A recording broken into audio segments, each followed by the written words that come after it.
Okay, I have this graph, and where's the volume on here? Is that weird? Hold on a second. Okay, and then I would draw the function. So there's y equals x. All right, everybody understands that's y equals x, right? Now all I'm concerned about. That's y equals x plus like 25. Yeah, it's a terrible graph. But all I'm concerned about is the 1 to 4 area, right? So what I'm really going to do is I'm going to kind of erase and ignore everything else. Okay? Now we're going to take this section of this graph, that area that's under that curve, and we're going to rotate it about the x-axis. So think about it rotating into the board and out towards you, rotating it this way. So when you do that, you're going to get one that's like this. Okay? It's going to be basically like a truncated cone. Truncated cone. Has no top. Okay? So it's, think of it sticking out at you and into the board. Everybody okay? Okay, so it's a three-dimensional truncated cone or like a megaphone, whatever you want to think about it looking like. Okay? What we're going to do is we're going to say, okay, we're going to make the volume for this. This is what we're looking for, is the volume. Okay? And so if we have volume of a cylinder, if I asked you to find the volume of a cylinder, what would the volume of the cylinder be? What's the equation for volume of a cylinder? So what's the area of a circle? Pi r squared times the height, right? So the volume for this is pi r squared h. The volume, what we're going to do for this shape that we drew is very similar. Okay? I want to find the volume for this whole thing. Okay? And so what I'm going to do is I'm going to draw a cylindrical disc, which is basically a flat cylinder, inside this shape.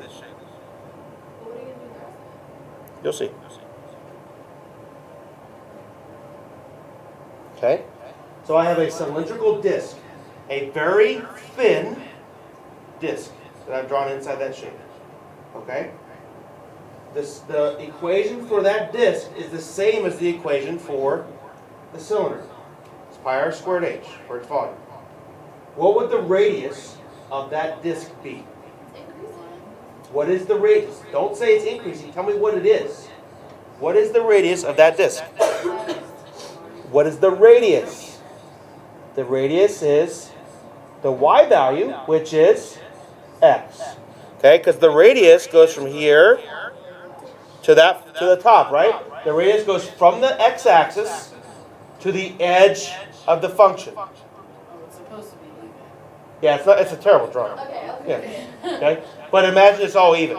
It goes from the edge of the x-axis, or from the x-axis to the edge of the line, right? Okay? And so that radius, right here, that radius is equal to y, whatever the y value is. And in these problems, when it's rotated about the x-axis, it's always equal to y. And in this case, y is equal to what? X. Okay? So when we take our volume equation, we have pi. We know that the radius is equal to, what's radius? X. So we put x in there and we square it. The only thing we need to know now is h, the height. So the height of that cylindrical disc, we're going to say that it is some very small value dx. Some small change in x is our height. That's what the dx stands for. Okay, we're going to take a disc and we're going to just barely change it. Yes? But this, the radius is increasing though, because... I'll get there. You don't worry about it yet. Okay? You don't worry about Okay? So the thickness of that disc is dx. Everybody okay with that? I'm going to take some x value and just add a little bit to it. But some little change in x. So that's going to go right here. Okay? So now let's get to El Shaddai's point. The radius is changing, right? That's why we use an x value. That's why we use the y value. Because when I'm at the very end of my truncated cone, I'm at this y value. And then I'm going to move it along this cone. As I move it, what happens to the y value? It changes, right? But that's why this is a variable and not a number. Because it's going to change as we move. Okay? And to represent that movement, all we do is we use integration. And we would say, we would integrate it from where? From 1 to 4. And that says take and do an infinite number of disks from 1 to 4 and find the volume of each one over and over and over again. And then you find the collective volume from the whole thing. Is that accurate though? Very accurate. Wait. Say that all again. When you do the integral from 1 to 4, you're doing an infinite number of disks, of these kind of disks, of some sort of little thickness dx. Okay? And they're going to take it and they're going to add them up for that area. And that's what the integral does. Is it takes each disk, each one of those disks that we're doing over and over and over again. It finds each of their volumes. You take that collective unit and it makes the volume of this shape. Okay, but then so, is that what we're doing with that equation? Is taking all the little discs and like... Well, it'll do it for you. Okay? But that's essentially what's happening, is we're taking that shape and we're splitting it up into infinite number of disks over and over again. Because if we can find the volume of one, we can find the volume of all. Right? But Wait, the integral... so that volume is the volume of the little disc or the entire cone? The entire cone. The volume of one disk is pi x squared dx at whatever x your value you're at. But you're evaluating it from 1 through 4. 1 through 4, so you're covering the entire object. So does the DFX have an actual value? No. Just like it does, it's just some little small thickness. It's arbitrary. So it's just going to be like a one single layer sheet disc basically? Of some little tiny little thickness. Yep. Yep. So it has no value. And then everything from this point on is what you've done. Integrate that. What would it be? This is easy. Pi over 3 x to 3. Yes. So the volume would be pi over 3 x to the third evaluated from 4 to 1. 1 to 4. And then all you would do is you would stick that in. Okay?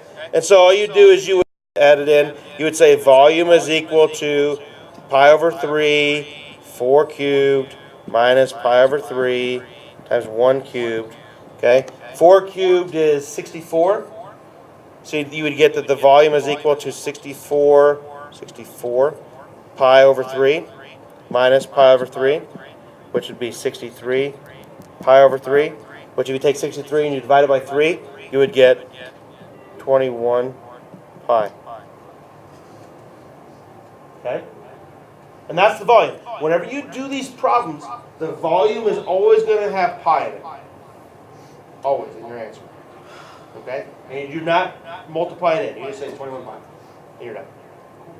So what's the only thing that's new that we did? The cylinder thing. Yeah, we just rotated it, but all you're doing is you're taking your function and putting it in place of r and squaring it. And putting a pi in front. Does the same thing go for various shapes though? Because that was pretty simple. That y is equal to x. Well, we're going to do another one. Okay? Okay, any question on that one? Everybody okay? This one, can we do this one? We're going to do the next one. The function itself, whoops. Hold on a second. It's like a big fat loaf. In general, Does it calculate big if you shapes? have the y equals function, can it rotate it? No. No. They're all the same though. They're all the same. Okay? So now we have y equals x squared. Find the find the volume of the solid when the graph of y equals x squared is from 0 to 5. No, that's the same thing. It should be, I don't have the equal, less than or equal to. So it's 0 is less than or equal to x, so x less than or equal to 5. It is revolved around through 2 pi, so one time around about the x-axis. So what's your first thing you should do? Is it always going to be revolved just once? Yeah. Doesn't matter. If it's revolved more than once, you still have the same shape, right? Yeah, if it's rotated. Does the shape ever change? It's the same thickness. Go back up. Yeah. Okay. So first thing is to do what for this? What would you do? Graph it. Yeah. So we take it, graph it. Okay. Terrible graph again, but it'll work. Okay? And then all we're concerned about is the 0 to 5 area, right? And so what I'm going to do is I'm going to say, okay, I don't even care about this part. Let's get rid of this part. Okay? Let me draw this line again because that's terrible. Isn't it just gonna look like a Okay. cone? Well, sort of. Because now we're going to rotate it, right? So if we rotate about the x-axis, it becomes, something like this, like that. Like a tent with a circular base. Okay? All right? Yeah, teepee kind of. Okay? And so the process is the exact same that what we did. So your volume, you have your volume is equal to pi r squared h. So you have the volume is equal to pi. What's r in this case? X squared. And so it's going to be x squared squared. Yes. It could, I don't know if this book does it, but it could rotate them around the Are y-axis. you gonna do it on the test? Only if the book does it, but I don't think it does. I think it only does x. If you're an AP calculus, it would rotate about the y. And the other thing that's different, if we rotate about the y, is we have to take the equation and solve it so it's x equals instead of y equals. Everything else is the same. Okay? So then we do that. So then we simplify this equation and we'd say that the volume is equal to pi x to the fourth dx. And then we'd integrate that from where to where? From 0 to 5. 0 to 5. Okay? And then it's about integrating it. So if we integrate that, what would we get? Pi over 5, x to the fifth, evaluated from 0 to 5. So with a 0 we can ignore. Because we put 0 in, we're going to get 0. What's 5 to the fifth? I don't know what that is. I'll know. 3,125 divided by 5. That is, yeah. You already did it? Yeah. 625 pi. Oh, I don't know why I wrote pi like that. I'm used to typing it that way. Well, that's right. I typed it that way because my thing doesn't have the pi button on it. Okay? Spelled actual high, didn't you? I had to type pi up there. I spelled it when I handwrote it too. You're used to doing the same thing. But that's it. I mean, that's really all it is that you take it and you replace the r with your function. Okay? And then you integrate it over the endpoints. What we're going to do tomorrow, I'm going to give you kind of a hint of what we're doing tomorrow. What we're going to do tomorrow is we're going to take what we did, area between curves, right? So we would have something like, we have like a linear function and a quadratic. Okay? And and we found the area between those two, right? We're going to take that area and we're going to rotate it to make an object. Now, don't freak out because everything is the same. When we found the area of that, what do? We took the integral of let's say that this was f, and let's say that this one was g. Okay? We took the integral of what? F minus g. Well, guess what? That's our r. So it'd be like pi f minus Be g squared. pi f minus g squared. Because I could take the integral of the radius with f, and the integral with radius is g. And if I subtracted g from f, what would I get? What's in between the two? But it's changing. Like, not like a constant change like the other one was. Because it's like. But it's going to be affected with the variables that are in the equation. Right? That's why we use variables. Because it changes. Okay? And the other one's not constant either. It went down as we moved. Or up as we moved. Okay? This one goes like small, big, small. Yeah. Okay? Well, we're going to do that tomorrow, but let you know that's coming. And to do that one, that's called, instead of doing cylindrical discs, it's called cylindrical washers. Because that's what they look like. It's Wait, washers. so like you would rotate both of the functions or just that chunk? Just area? that chunk. Just that chunk. So you would take it and, like we did today, you would ignore this, and you would ignore this, and you would ignore this, and you would take that shape and rotate it. So you get some sort of a weird cone, hollow cone-like It's thing. kind of like a thing. Yeah. So what happens if we get for this problem like sine of x or cosine of x? It'll look like b. They'll just take one section, one hump, Okay. and rotate it. That's what they would do. Or maybe they probably won't take two. Probably just one. Okay? So on your test,